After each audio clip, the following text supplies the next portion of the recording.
निधि की शादी को 1 साल हो चुका था, लेकिन उनके बीच अभी भी कुछ बातें अनकही रह गई थी। आरव एक सॉफ्टवेयर इंजीनियर था जो अपने काम में बेहद व्यस्त रहता था, और निधि एक सरल स्वभाव की लड़की जो अपने परिवार और घर की देखभाल करती थी।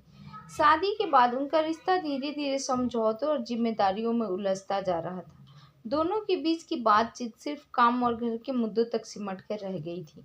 निधि को कहीं न कहीं इस बात का एहसास था कि कुछ तो कमी है, कुछ ऐसा जो उनके रिश्ते में होना चाहिए था, लेकिन वह कह नहीं पा रही थी। आरव भी इस बात को समझता था, पर उसे नहीं पता था कि इसे कैसे सही किया जाए। एक शाम जब दोनों घर के आंगन में बैठे थे, निधि ने आरव से कहा, आरव, क्या तुमने कभी सोचा है कि हमारी जिंदगी कितनी बदल गई है? शादी के पहले हम कितनी बातें किया करते थे, और अब? आरव ने उसकी ओर देखा और एक पल के लिए उसकी आंखों में असमंजस झलक आया। हाँ निधि, मैंने भी महसूस किया है, लेकिन मैं समझ नहीं पा रहा कि हमसे कहाँ गलती हो रही है। निधि ने गहरी सांस ली और बोली, शायद हम दोनों ही एक दूसरे से दूर होते जा रहे हैं। मुझे ऐसा लगता है कि हम एक दूसरे से खुलकर बात नहीं कर पा रहे हैं। आरव ने उसकी बात को गंभीरता से लिया और फिर एक विचार आया। उसने निधि से कहा, क्या तुम मेरे साथ इस वीकेंड पर कहीं घूमने चलोगी? एक छोटी सी ट्रिप जहां हम दोनों थोड़ा समय एक दूसरे के साथ बिता सकें। शायद इससे हमें अपने रिश्ते को समझने का मौका मिले। निधि ने थोड़ा चौंकते हुए उसकी ओर देखा। क्या तुम सचमुच ऐसा चाहते हो? आरव ने उसकी आंखों में देखकर कहा, हाँ, शायद हमारी जिंदगी में एक नई शुरुआत हो सकती है। अगले दिन दोनों ने एक पास के हिल स्टेशन की यात्रा का प्लान बनाया। जैसे ही वे वहां पहुंचे, हवा की ठंडक और पहाड़ों की शांति ने उनके मन को थोड़ा हल्का कर दिया। वहां की खूबसूरती देखते ही निधि की आंखों में एक चमक आ गई।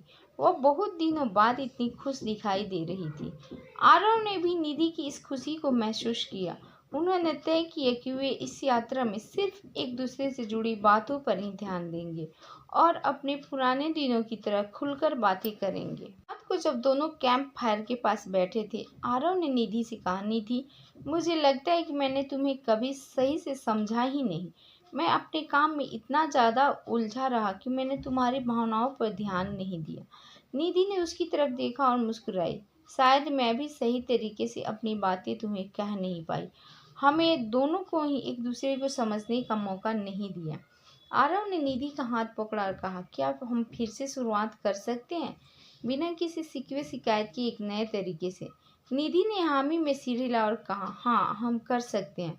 हमें बस एक दूसरे को वक्त देना होगा और खुलकर बात करनी होगी। अगले दिन दोनों ने ट्रैकिंग का प्लान बनाया। ट्रैकिंग के दौरान दोनों एक नई ऊर्जा और खुशी महसूस कर रहे थे। रास्ते में पहाड़ों की खूबसूरती और चारों तरफ की शांति ने उनके मन को और भी सुकून दिया। लेकिन जब वे ट्रैकिंग के बीच एक घाटी के पास पहुंचे, अचानक मौसम खराब होने लगा।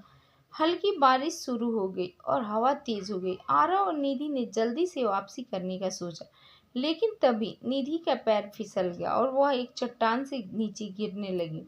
आरव ने तेजी से उसका हाथ पकड़ लिया, लेकिन स्थिति काफी खतरनाक थी। नीचे गहरी खाई थी और निधि का संतुलन बिगड़ चुका था। आरव ने पूरी ताकत लगाई, लेकिन निधि धीरे धीरे खिसकती जा रही थी। निधि की आंखों में डर साफ दिखाई दे रहा था। वो रोते हुए बोली, आरव, मुझे माफ कर दो अगर मैंने कभी कुछ गलत किया हो। मुझे लगता है कि मैं अब नहीं बच पाऊंगी। आरव की आंखों में भी आंसू आ गए, लेकिन उसने हिम्मत नहीं हारी। निधि, तुम कुछ नहीं होने दूंगा। तुम मेरे साथ हो और हमेशा रहोगी। मैं तुम्हें कभी जाने नहीं दूंगा। आरव ने आखिरी ताकत जुटाई और निधि को खींचकर ऊपर उठा लिया। दोनों गिरते पड़ते एक सुरक्षित जगह पहुंचे और गले लगकर रोने लगे। दोनों को यह एहसास हो चुका था कि उनका प्यार कितना गहरा है और उन्हें एक दूसरे की कितनी जरूरत। शाम को जब दोनों वापस होटल पहुंचे, निधि ने आरव से कहा, आज मैंने जाना कि तुम मेरे लिए क्या हो। मैंने हमेशा सोचा कि हमारा रिश्ता सिर्फ एक जिम्मेदारी बनकर रह गया है, लेकिन आज समझ आया कि हम एक दूसरे के बिना अधूरे हैं।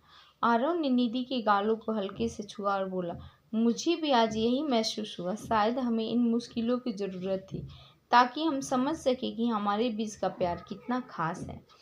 इस यात्रा के बाद आरव और निधि के बीच का रिश्ता और भी मजबूत हो गया। उन्होंने महसूस किया कि एक दूसरे से खुलकर बातें करना, अपनी भावनाओं को साझा करना और समय समय पे एक दूसरे को समझने की कोशिश करना ही एक सफल और खुशहाल रिश्ते की कुंजी है। उनकी ज़िंदगी अब पहले से कहीं ज़्यादा खूबसूरत हो गई थी और दोनों ने एक दूसरे के साथ एक नई शुरुआत की। इस कहानी से यह सीखने को मिलता है कि प्यार और रिश्ते में सबसे ज़रूरी चीज़ है एक दूसरे की भावनाओं को समझना और वक्त देना। मुश्किलें और समस्याएं तो आएंगी, लेकिन अगर साथ निभाने की चाह हो तो हर रिश्ता सुदृढ़ हो जाता है।